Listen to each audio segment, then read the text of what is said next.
And before I install the seats and make it very uncomfortable to lay on my back here, I'm gonna finish everything under the dash. And by everything under the dash, I mean the air ducts that go to the two sides of the dash and the glove box. So I'm gonna go ahead and start doing that.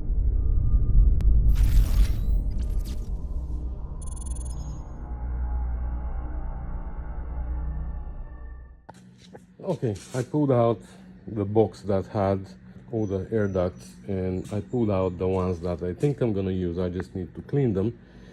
And I'm not gonna go into way too many details here. I have a video of installing these. I might put a link here so you can see if you want more details. I'm just gonna explain it quickly and then I'm gonna do it on my own. So here on the heater box we have two outputs on each side. One output is a smaller diameter and it goes to the windshield defroster here on top of the dash. You see where it is hooked up. Here it doesn't require a clamp because it's literally threaded, but it's left-handed thread. So you turn the hose and it stays there. So these are already connected. And then we have a bigger size output which goes into one of these. And then it goes into a splitter. We painted these before. So we're gonna replace the splitters with these. We're just gonna clean the hoses.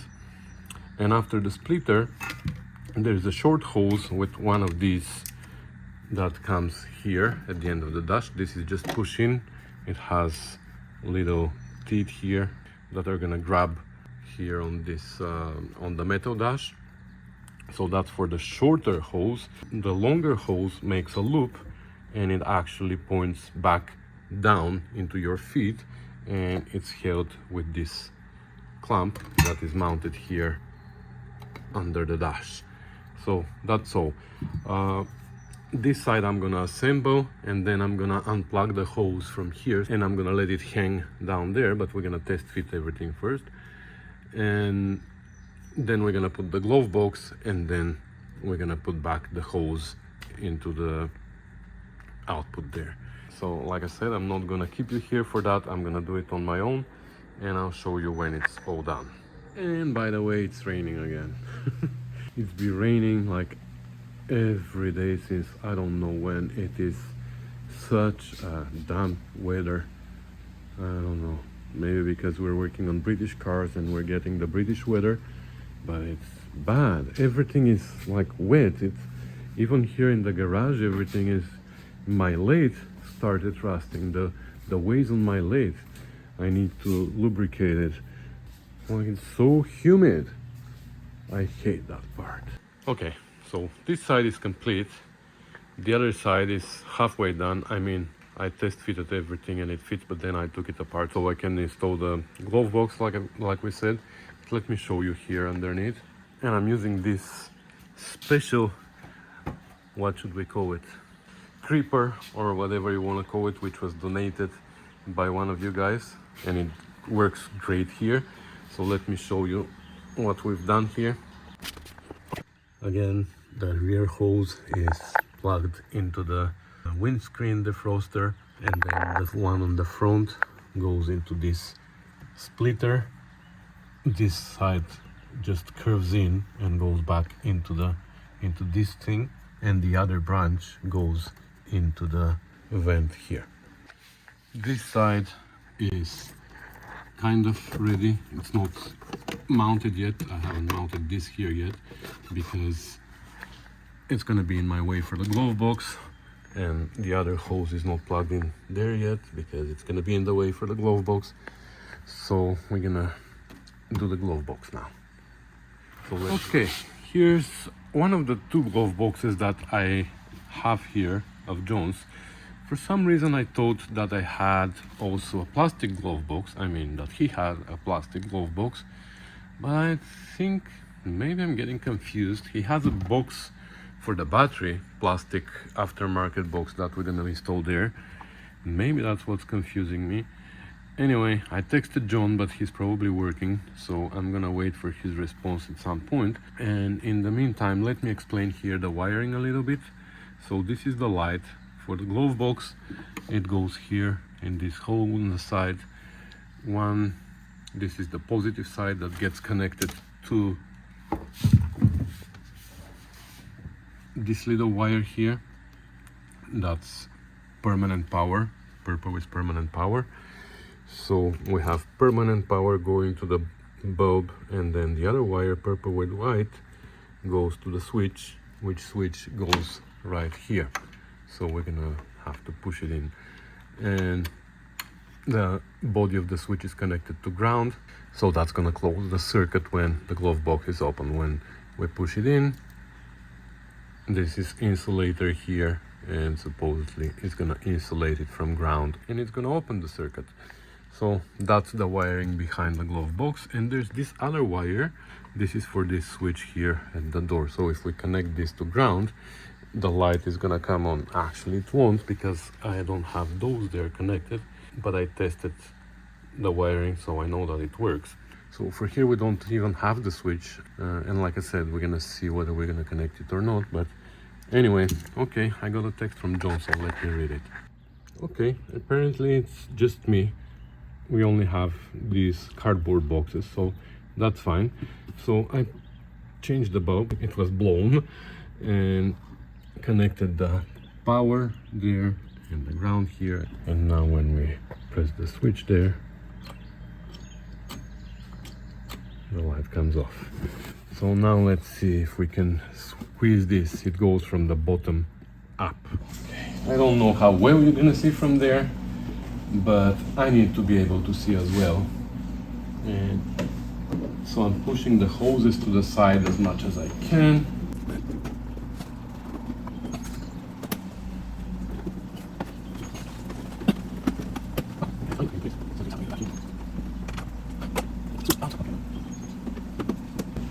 Okay, well, actually, not too bad. Okay, and now I just need to find the hose here, run the screws, and then we're gonna put the hoses back where they belong. And there's a rail that goes from under the dash here, under the box to support it, and it bolts to the bottom of the bulkhead in the front, in the engine bay, like kind of next to the battery. I'll show you at the end. Alright, this side is complete as well. I installed the lid. Let me show you underneath first. I don't know how well you can see, but this is the blower inside, the blower outside, and it's hooked up here. So now we need this bar, like I said, that goes from here.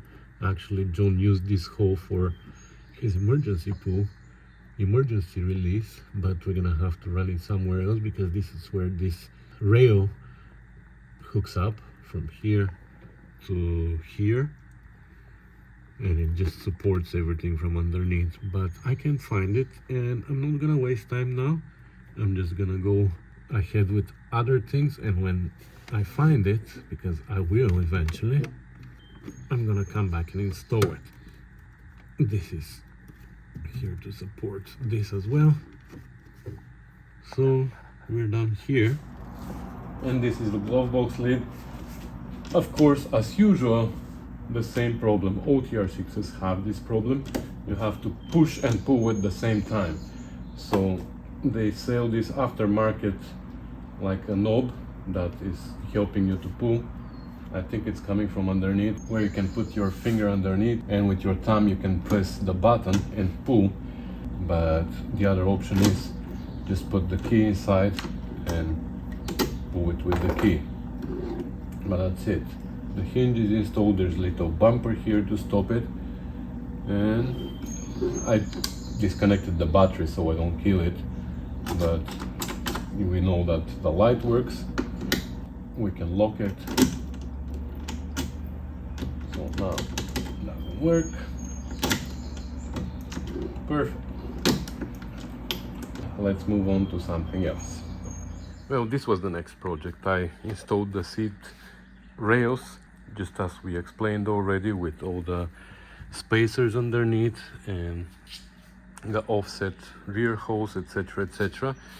Now I'm gonna put the driver's seat on. Well, I'm gonna put them both to see, just to see what it looks like. but they're gonna have to come out again when we have to install the transmission cover. But we need the driver's seat at least for the test drive. So let me install that. All right, it's the next day, and yesterday the weather crapped out, started pouring rain, and we had to give up the idea of a test drive.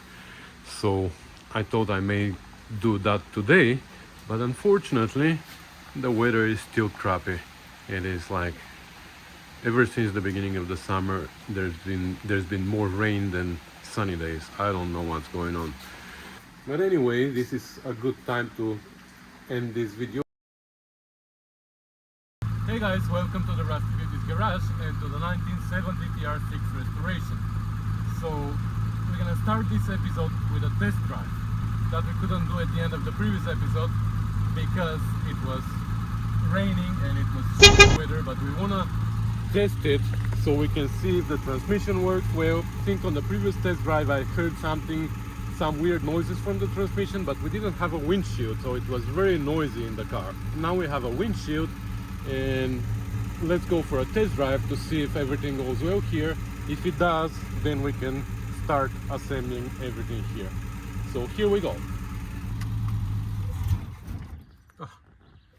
What just happened?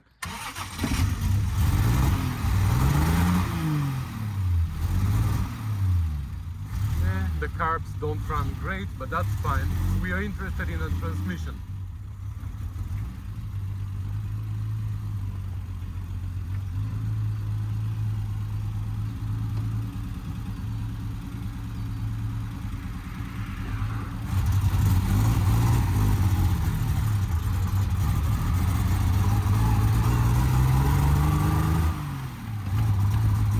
Oh my God.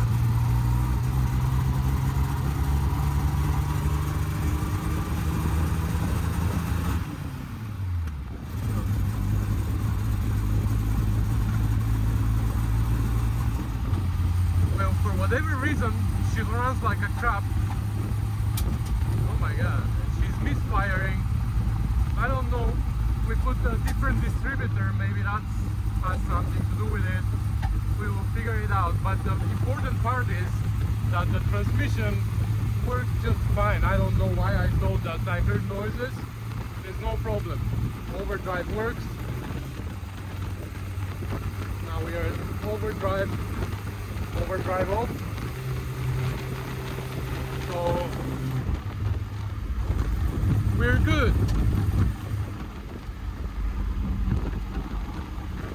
Okay, for whatever reason she runs like a crap. Probably has something to do with the distributor that we changed, because after I changed it I never test drove it, and before that she was driving pretty well.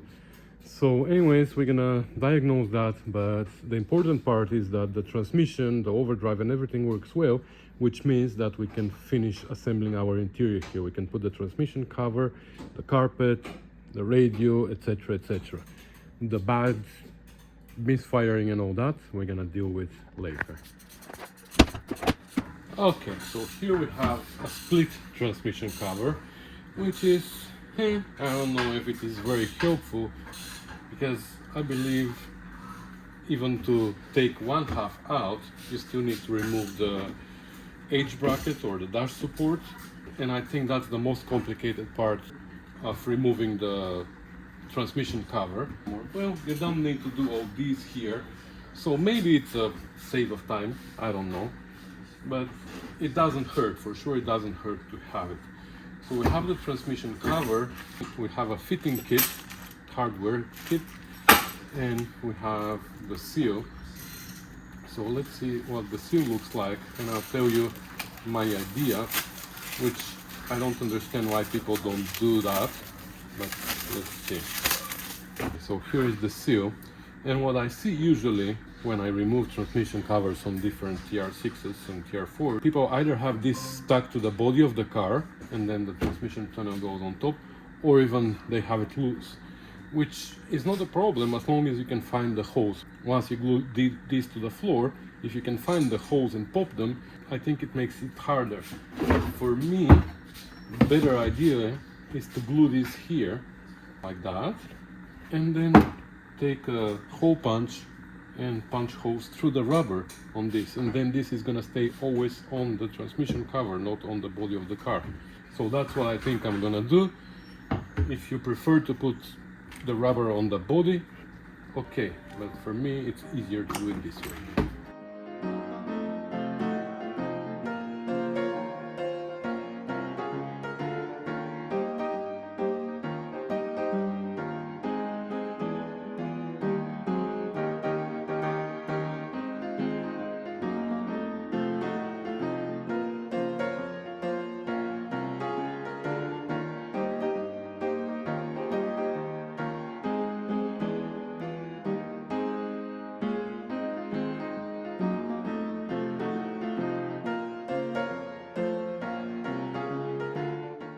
Okay, that worked pretty well actually. The rubber is stuck pretty well there. Now here, there's this hump on the outside, so there's no flange underneath here. So we're gonna rely only on the rubber to seal, and maybe just the lip here, but that's fine. And I also glued this strip here, that also came with the kit. The same here on this side, and I punched holes through that as well. So we have these holes. To be honest, these are really hard to use, and 99% of the cars that I take apart, nobody used these holes, but we'll see if we can use them. What I noticed here though, there's no hole here. There must be one more here, I believe, because the next one is too far. I think, well, probably it's under this hump somewhere here. That's why they didn't use it. Anyway, I hope that these holes match, so that should be enough. And here we're gonna use one of these, so hopefully that's gonna press on this side as well. So anyway, let's take the car, let's take the seats off the car and install these speed nuts in place, and we'll see how well this is gonna fit. Okay, the speed nuts are installed up there, and I also ran a tap through all the holes, 1/4 inch 24 I believe. Made sure that the threads are through. Some of them were pretty rusty and covered in paint, so it's a good idea to chase the threads before we start putting the screws on. The speedometer cable is attached. Normally on an overdrive transmission you should have a 90 degrees angle drive, but to be honest, lately the quality of these angle drives is so bad that I'd rather connect the cable just like that. And I know this angle here is pretty extreme, but I don't know what's better, to risk to snap the cable or to risk to break the angle drive, because like I said, they're pretty bad quality and they snap like nothing. Of course, we're gonna have to disconnect now these two harnesses here. One is for the reverse light, one is for the overdrive. So we have to disconnect them and fish them through the cover, and we're gonna put a grommet there. Okay, apparently I was able to start all these on the flange over there. I won't say it was hard, I'm just gonna say that somehow I used words that I never realized that I have learned in English. Anyway, half an hour later, all these are started, so now I'm gonna go and figure out the rest, because these are the hardest ones. So that's why I started with them. Oh wow, even these were pretty hard to install, believe me. They just don't line up, but with owls and even this claw here, I was able to line them up, and all these in the back now are tight, on the other side as well. Only this one is loose because this one needs to come out still, so we can install this part. But yeah, everything is nice and tight now. What's this hole there? Is that for tachometer? We're gonna figure it out. Okay, this is fit as well, and this side is screwed down, and here the joint fits pretty well together. I'm happy with that. But the other side fits pretty well too, and this hole lines up, but these two don't. So these two holes are further back. You see how far they are? If I line up the hole here, this gap opens by, I would say, 3/8 of an inch, and this hole as well. So we need to have, you need to oval this hole. If we push it forward to match the gap there, then this doesn't fit anymore here. See? All right, and the last 2, 3, I don't know how many fasteners are in, and I'm really proud of myself because in my experience I dealt with, I don't know how many Triumphs, dozens of them, and I've never seen one that uses all the fasteners on this transmission cover. Guess how many my Spitfire uses? 0. And my transmission cover just goes on, and that's all. I never fasten it because after I finished the restoration I took it out, I don't know, probably 20 times already. So I don't even bother using any fasteners. Anyway, that's done. Now I don't remember seeing in the parts a boot for here. Actually there's a boot and there's another boot on top, 2 rubber boots. I don't remember seeing them in the parts, so let me go on a hunt. Well, unfortunately I couldn't find shifter boots in John's parts, and I even went into my own parts because I thought that somebody left a used set before, and they were in pretty good shape as far as I remember, but I can't find those either.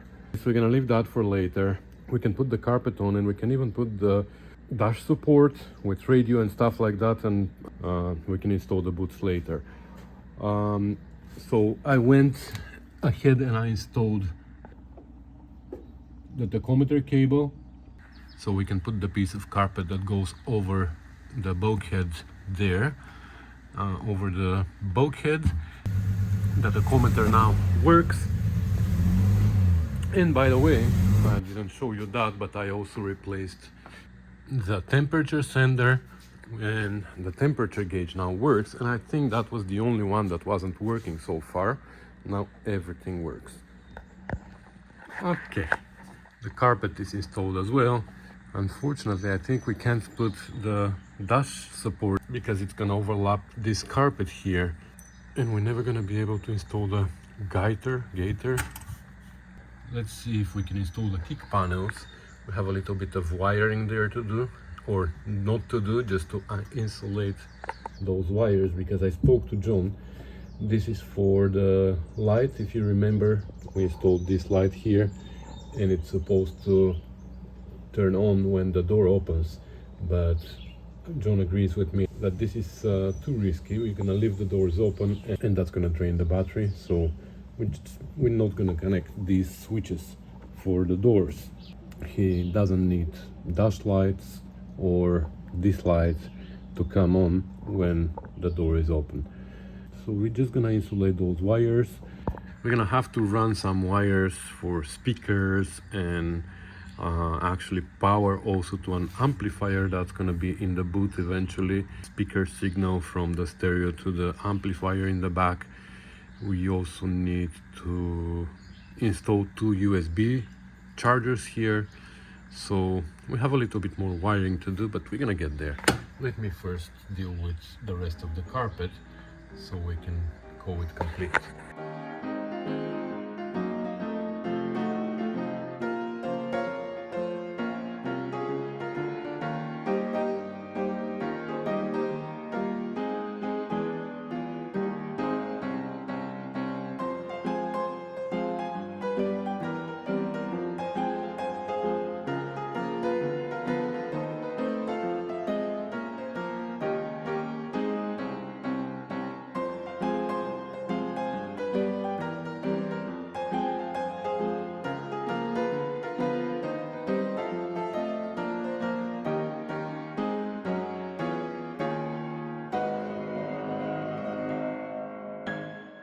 I went ahead and installed also the bonnet release cable here, and that took a while, and it took some swearing as well, because what happened, this cable is old, I mean used cable.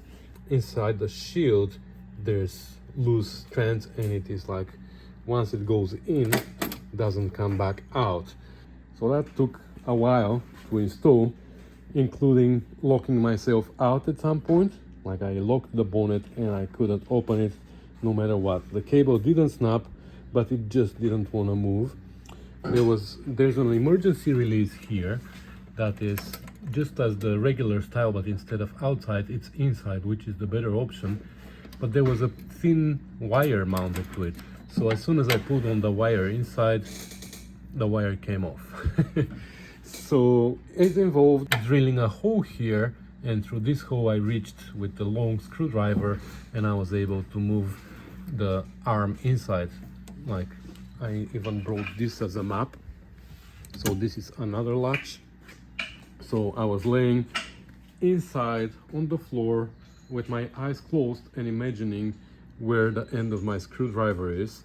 So I was aiming through that hole to hit here and pull this like that.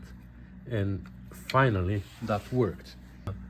And then I used this hole as a hole for the emergency release, so that worked well, because before it was going through this nut here, but this nut is all actually to hold our rail under the glove box, which I found. I have to install it. So now it kind of works with this cable, but it doesn't come back. Let me show you.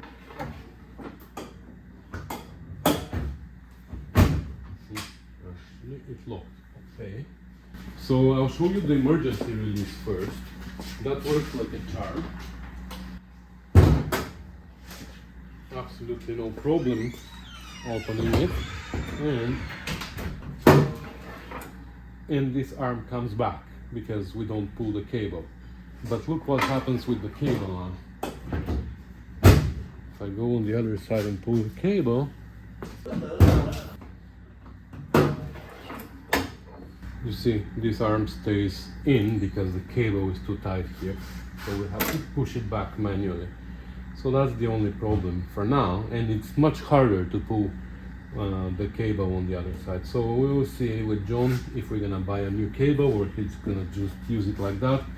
Up to him, but at least that is done now. I'm telling you, again, I've heard lots of words from my mouth that I didn't know that I knew. So I'm gonna end it here. Thank you guys for watching. Thanks for commenting, subscribing, sharing, supporting the channel, which is really appreciated. I can't thank you enough for supporting me on PayPal, Patreon, and by sending parts and tools. I really mean it. Thank you guys. Stay tuned for more assembling because we are almost there. She's almost ready for the road, and that's super exciting. So stay tuned. I'll see you in the next one. Bye.